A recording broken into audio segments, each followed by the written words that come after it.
मंदिर के अंदर रोहित और आचार्य देव एक तरफ, विवेक और उसकी पूरी आर्मी दूसरी तरफ। दोनों आमने सामने खड़े थे और अंधेरे के उस दरवाजे से कुछ और बाहर आने वाला था।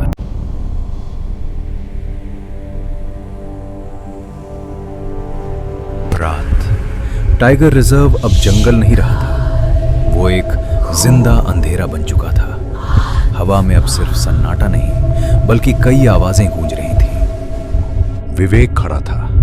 धीरे धीरे उसके आसपास हवा हिलने लगी और एक एक करके अंधेरे से कई परछाइयां निकलने लगी। कोई जानवर जैसी, कोई इंसान जैसी, कोई जिसे पहचानना ही मुश्किल था।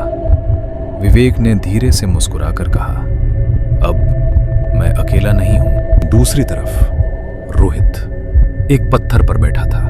उसकी आंखों के सामने बार बार वही दृश्य आ रहा था, अमन की मौत, विवेक का बदलना।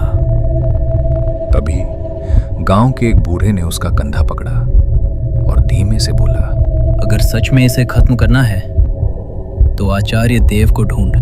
आचार्य देव, ये नाम रोहित ने पहले कभी नहीं सुना था, लेकिन अब उसके पास कोई और रास्ता भी नहीं था।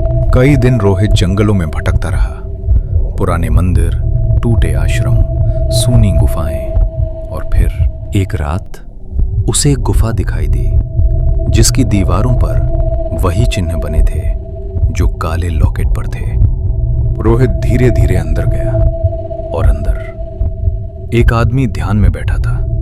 उसने बिना आंख खोले कहा, तू उसी अंधेरे के पीछे आया है जिसे तू खुद जगा चुका है। वो था आचार्य देव। आचार्य देव ने आंखें खोली और बोला, जिस तांत्रिक को तुमने जगाया है वो कभी मरा ही नहीं था। उसने अपनी आत्मा को टुकड़ों में बांट दिया था। एक हिस्सा लाल साड़ी वाली औरत, एक हिस्सा वो अदृश्य शिकारी और एक वो काला लॉकेट। रोहित की सांसें तेज हो गईं। आचार्य ने आगे कहा, और अब वो सब एक जगह इकट्ठा हो रहे हैं। उधर जंगल के अंदर विवेक अब और भी शक्तिशाली हो चुका था। उसने अपने हाथ फैलाए और उसके सामने 3 नई आकृतियां उभरी। एक पूरी तरह काले कपड़ों में जिसका चेहरा ही नहीं था, दूसरी लाल धुएं से बनी हुई, और तीसरी एक भयानक जानवर जिसकी आंखें ही नहीं थी। विवेक ने उन्हें देखा और मुस्कुराया। अब ये दुनिया मेरी होगी। और वो तीनों धीरे धीरे उसके सामने झुक गए।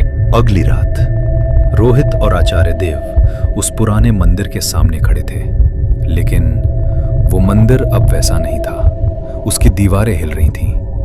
आचार्य देव ने धीमे से कहा, यही वो जगह है जहां इसे रोका जा सकता है या सब खत्म हो जाएगा।